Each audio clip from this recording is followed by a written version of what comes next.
Here we are. This is something which is remarkable, and this is an Israeli news magazine that does phenomenal work.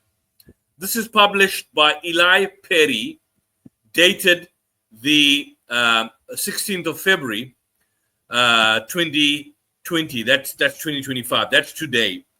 That's yesterday. And there's now more information that's coming out. Look at what the heading is, and this is more information of atrocities coming out. What does the heading read, Mohammed? Israel. Yeah, it's clear. It's clear in black and white. Yeah. Israeli soldiers use an 80-year-old Gazan as an 80-year-old Gazan as a human shield. Then they killed him. This is from Plus 972 magazine. This is the English. But by the way, this magazine is in Hebrew. So I've got this under Translate, Google Translate, whatever the case is. But it's got a translation for this. So this is a Hebrew news magazine published in Israel. And the story goes that they use this 80-year-old man, Gazan, as a human shield, these scumbags, and they kill him. They put an explosive cord around the man's neck and forced him to scout buildings for 8 hours. After his release, another division shot him dead. So here's the story as it goes. And as you can see, these are photos of Israeli soldiers operating in Beit Lahia in the northern Gaza Strip. That was on November 28th, 2024. Here's the situation here. The Israeli soldiers, senior officer in the Israeli Army's Nahal Brigade, a senior officer, so it's not low-level officer, senior officer, tied an explosive cord around the neck of an 8-year-old Palestinian man and forced him to serve as a human shield, ordering him to scout about abandoned houses under threats of having his head blown off. After he had served his purpose, the soldiers ordered the man to flee with his wife. But upon being spotted by another battalion, both him and his wife were shot dead on the spot. Soldiers present at the scene. Brother Yusuf, I'm sorry. Yes. Can you just repeat that last sentence again? Because I really want the audience to really take hold to this particular news article. Okay. Please. Okay. It's very disturbing. Sure. I know it's very disturbing, but people need to know this information out. Yeah.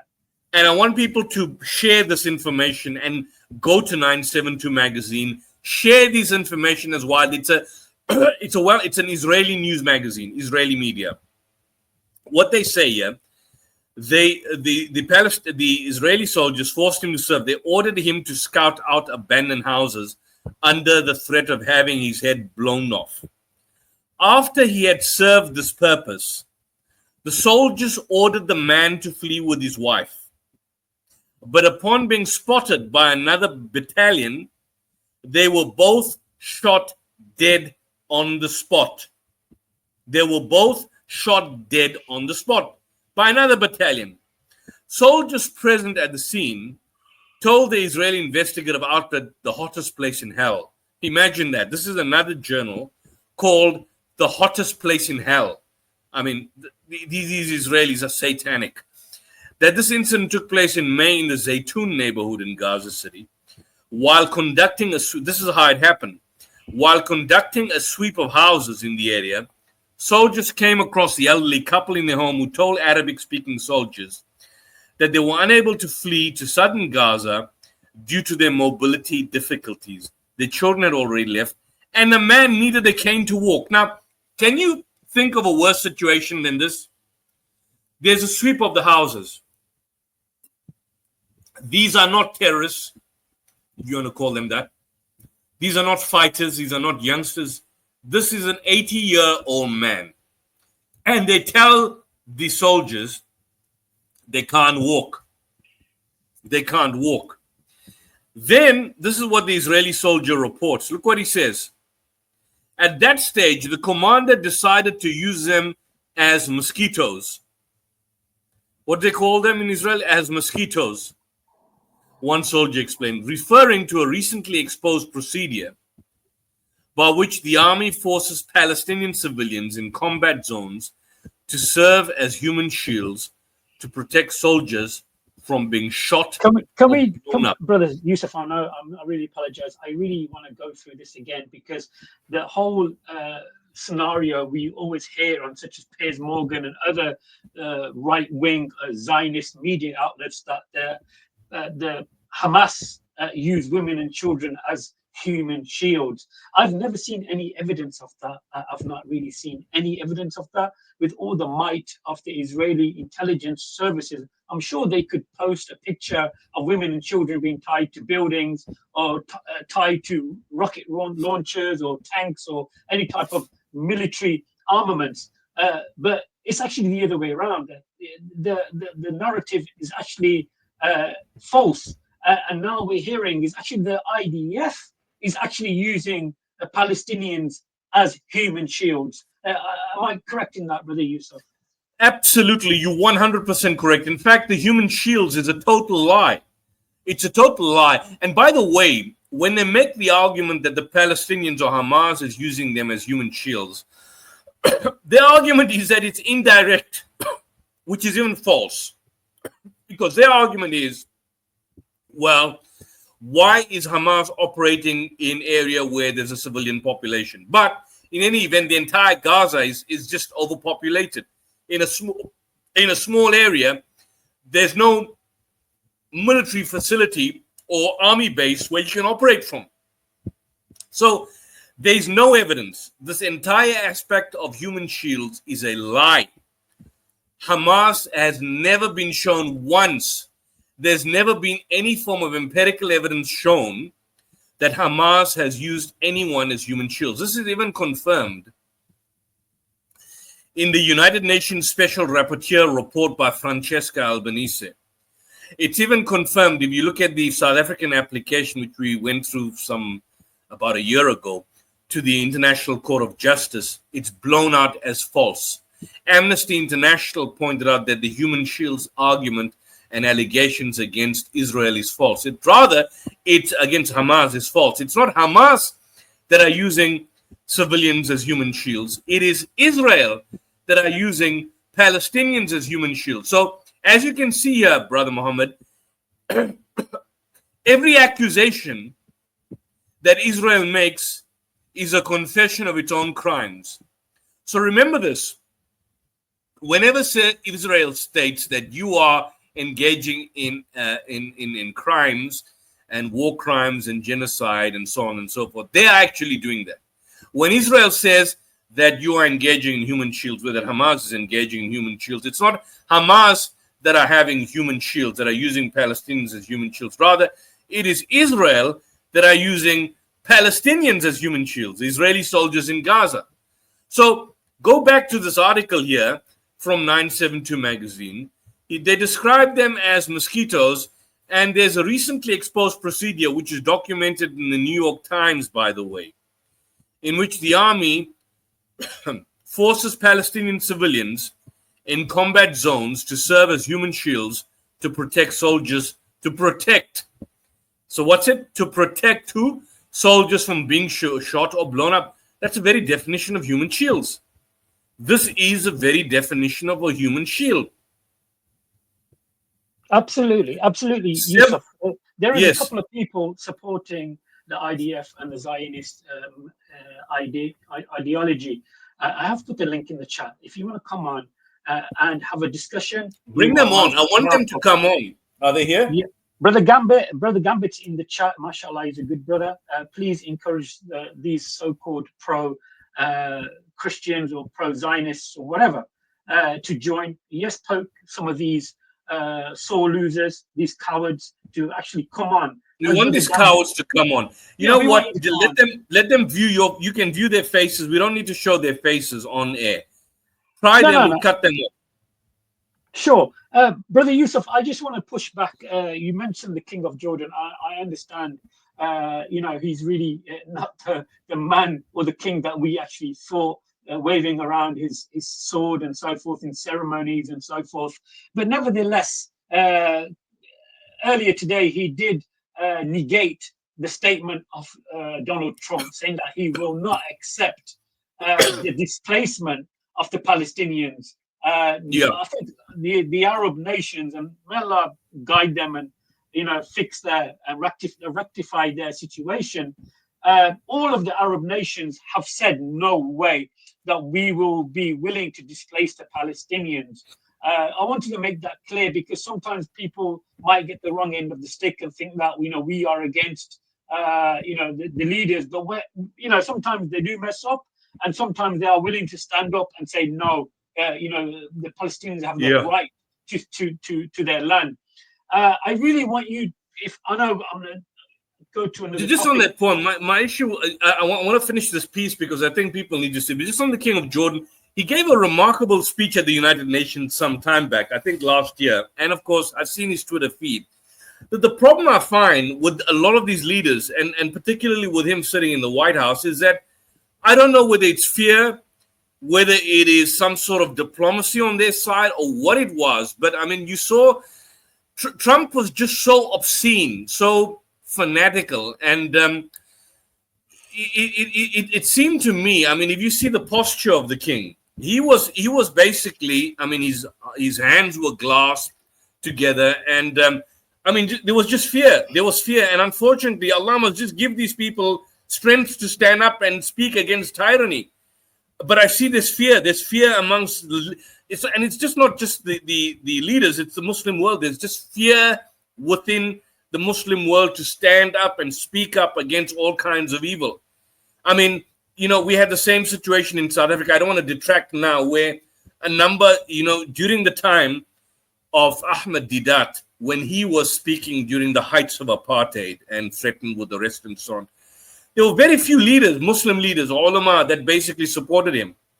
And unfortunately, we have that situation that it's good to speak and give talks at the United Nations. And I saw the King's Twitter feed that they won't accept it.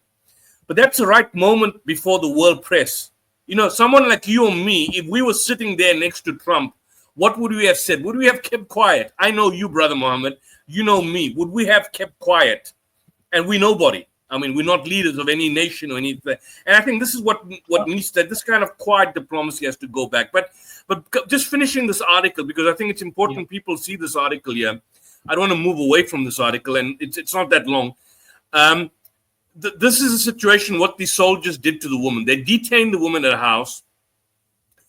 The man, using his cane, was made to walk ahead of the brigade's soldiers. He entered house. There were explosives. According to one of the soldiers, before starting, an officer took a detonation cord. And listen to this, an explosive fuse used to connect charges, attached it to an initiating charge, and tied it around the elderly man's neck so he couldn't run away, even though he was walking with a cane. He was told that if he did anything wrong or didn't follow orders, the soldiers behind him, these young teenage soldiers, would pull the cord and his head would be torn from his body. And he eventually was murdered. After 8 hours, this is 8 hours, imagine that. An 80-year-old man walking 8 hours. 8 hours are from what? Let's assume he started at 8 o'clock in the morning in the heat. 9, 10, 11, 12, 1, 2, 3, 4. 4 o'clock in the afternoon. Let's assume, I don't know the time. Let's assume they started at 8 in the morning till 4 in the afternoon. This man walking from house to house, 8 hours non-stop, with different soldiers taking him. So now that some soldiers rest, others take over. Order him and his wife to evacuate on foot. And according to the testimonies, they didn't in fact inform the other divisions that, look, they are using these people as human shields. And then they took them to a place which is the open, they took them to the combat zone. They took them to the humanitarian zone, which is combat zone. And the other, Army open fire regulations state explicitly that any person found moving in a combat area after the designated evacuation time is considered an enemy combatant, even when it is an elderly couple in their 80s. That's a protocol. So they then killed him. They murdered him and they murdered his wife. This other article, which is an 80-year-old. SubhanAllah. And what investigation has been done? Were there anyone charged for war crimes? Anyone charged? Nothing. Nothing. I re- Nobody has been, no soldier has been charged. Nothing. I really want the people in the chat and who are watching this and who will watch this, feel free to take any of this information, put it onto your social media platforms, because we really need to expose this. This article is not taken from Al Jazeera. It's not taken from Middle East Eye or any other pro-Arab or an Arab station. This is actually taken from an Israeli official Israeli magazine or a newsletter. This is their own investigation. So, brothers and sisters, please, share this stream, put it onto your Facebook, onto your WhatsApp groups, because we really need to get this information out there. We've been doing these shows, myself and Brother Yusuf, we've been sharing our faces from day one, from the day of this genocide, and we continue to do that. There are people backstage right now, but we want you, if you are man enough or woman enough or in betweeners, you have to show your face when you come backstage, because I'm not going to let anybody on the stage now without their face being seen by me for a couple of seconds, and then you will be put onto the main screen. And unfortunately, this seems to be a regular narrative from these cowards that they don't want to show their faces. Myself, can I make a suggestion, Mohammed? Can I make a suggestion? I know we've broken our own rules in the past. Can I make a suggestion? A lot of these people are cowards. A lot of them, we know they are cowards, and they just won't show their faces. Could we try with one that looks decent and see what he says and question him whether he'll be bold enough to condemn this? Well, they're backstage. They need to put the camera on first of all, so I can verify who they are before they come on. We will. Okay, we won't show your face on camera. We won't show your face on the stream. But Muhammad needs to. Zionism Apologetics. Yeah, hi. How are you? We'd like to chat to you, Zionism Apologetics. We want you to come on. Can you show your face to Muhammad? We won't show it on the screen. I give you my word. We won't show you. But we want to confirm, because in the past we've had people coming on and abusing us when we've been exposing the rot and the evil of what Israel is, when we've called for the elimination of the state of Israel, when we call for the destruction of the ideology of Zionism, and when we expose week in and week out how filthy, evil, rapacious, and rotten this entire system is. People have not been able to debate with us. People have not been able to challenge us. People have not been able to give a counter argument to our positions, but they've only been abusing us, abusing our parents, threatening to kill us, which we don't boast about, because we know you fools cannot have, if you cannot have the guts to come on the platform and show your face, how are you going to kill us? I mean, you can't even show your face on a screen. How on earth do you have the guts to come and kill us? Tell me that. And none of you cowards can even show your face on a computer, and you want to kill us? Oh, come on. So show Muhammad your face. It's not going to be shown here. So backstage, they know you're a real person. Then when you come in the stream live, when you want to debate or challenge me, then you hide. We hide you. Your face can be blocked. Is that fair? So Zionism Apologetics, can we have that? Can you do that for us?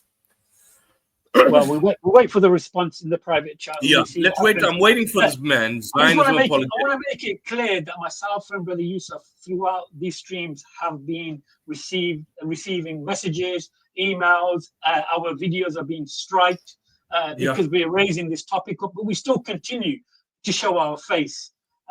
This seems to be a narrative from this Zionist. Why are they afraid? I mean, I don't know. Exactly. Why are they afraid? Why are they cowards? They go on other Muslim channels. Don't they go on other Muslim channels? I mean, you had these guys like, what's his name? Chris or somebody that go on other channels, but they don't come on here. I don't know. So he doesn't want to come on. So he doesn't want to come on. So before I leave him, because he's cowardly to come on, what I discussed with you, they call it, if you can see the article here, it's highlighted. It's called the mosquito procedure. Mosquito procedure, it's a fully institutionalized, meaning it comes at the highest level. It's a very gray area within the army, the Nahal Brigade soldier. It's something that comes down as an explicit order from the battalion commander level and below. But somewhere at the brigade commander level, they completely denied. And when problems start, they push the responsibility downward and say not to do it. So again, this is a situation. Even when the outcome of the investigations are published, there's no chance that the IDF will admit that this is an official order. But if you ask a combat soldier who fought in Gaza, there's not one. Look at what they say here. There's not a single one who will tell you this doesn't happen. So what people need to understand, that these are not, like in battle, you could, for example, have rogue soldiers or soldiers basically committing war crimes on their own. That's not the position here, where, yes, some soldiers, but this is not the policy of Israel, or this is not the policy of our government. The government wouldn't do this. This is policy. This is policy. This is policy. And this is what 972 magazine, the Israeli news magazine, said. This is official Israeli policy, official IDF policy. The use of an explosive cord as part of the mosquito procedure has not been reported previously. It's possible it happened elsewhere, but this is an extreme incident. And then they state here, the IDF spokesperson, following an inquiry based on the information, it appears that this case is not known. Wow. Should additional details be received, further investigation will be conducted. But this is published in your own news press. And this version was published in Hebrew on the hottest place in hell. This is the Hebrew. This is the Hebrew. Can you see the Hebrew, guys? That's the Hebrew. That's a Hebrew news publication called The Hottest Place in Hell. This is directly in Hebrew. No one's making it up. Here's a translation, and this is a translation. Monday. What's the date? Yeah, I really want to move on swiftly because I know time is very short, Yusuf, and I don't want to break your flow, and I hate doing that, mashallah. No, sure. I just want to emphasize that the Israeli military have killed more than 61,000 people, and 110,000 are mostly women and children.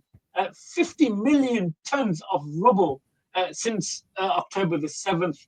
And we have this fool, Donald Trump, kind of like buying or saying that we're going to take over the Gaza Strip.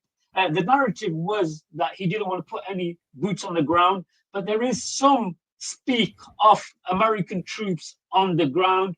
Have you heard anything similar or opposite to what I've heard, Brother Yusuf? Yeah, no, that I didn't hear the last part of your question. I think it's just a bit muffled there. But just on the maybe point, I'm speaking too fast. Yeah, no. I think there was muffled, but I've got the fan here because it's just exceptionally hot, and there are roaches outside, really big ones. But just from the point that there's roaches in the chat and all. Yeah, there's a lot of roaches, and there's roaches outside my office, and there's roaches in the chat. So I'm dealing with a war on both fronts, basically. Just the issue that you made, which is quite correct, that you basically mentioned the death toll of 64,000 or 60,000. But however, if you look at this report, which I can just share from the Guardian, this is the Guardian report. Just if you can put this up in relation to what you are saying, but it says here the Gaza death toll is actually 40% higher than the official number. So the official number now is standing at about 64,260 because apparently it was estimated, and this is according to the so-called Hamas Ministry of Health, which were being accused by people like right-wing pundits and on Fox News and on Talk TV and Great Britain News of having overestimated the numbers. Now it's shown that the Hamas Ministry of Health have actually been underestimating the numbers. The Gaza death toll is 40% higher than the official number. Last year, the Lancet, this is on the 10th of January, it says here, research published in the Lancet Medical Journal, so it's not last year's report where we also gave, estimated the death toll in Gaza was about 40% higher than the numbers recorded by the Palestinian Territories Health Ministry. So the peer-reviewed statistical analysis, which is conducted by these various institutions using statistical method to recapture analysis, they actually state that the figures are far higher than what the official Gaza death toll is given by the Gaza Ministry of Health. It's far higher than what is officially told. And so, I mean, to come back to the original point, there's more people dying. There's more people dying by the day. And the situation in any way is not going to get any... I don't know if you saw the percentages there. 59% of the victims are women. Did you No, that is correct. Yeah, absolutely. Absolutely. That is correct. The vast majority of people and individuals that have been killed are women, basically, and children. Because what shocks me, Brother Yusuf, in this small area, over 75,000 tons of explosives have been dropped in Gaza. In that small area, 75,000 tons of ammunition, bombs, and so forth. 90% of the homes and 88% of schools have been damaged or destroyed. When we see images of, on TV of like apocalyptic movies, like zombie movies, and we see that because it's AI or it's a movie, right? It's a movie set. But when you see the images that are like a drone going over the building of areas in Gaza, you see the rubble, you see the carnage. People don't seem to understand the effect that can have on women and children. I'd love for you to share your thoughts on the images that you see, Brother Yusuf. I know it can be it's heartbreaking because we only see them in movies, but this is actually happening right now, and it's been 16 months, and the Palestinians have not given up. They continue to fight and to resist the oppression that's taking place by the IDF. I'd love to hear your thoughts on that. I mean, we've shown some of these satellite images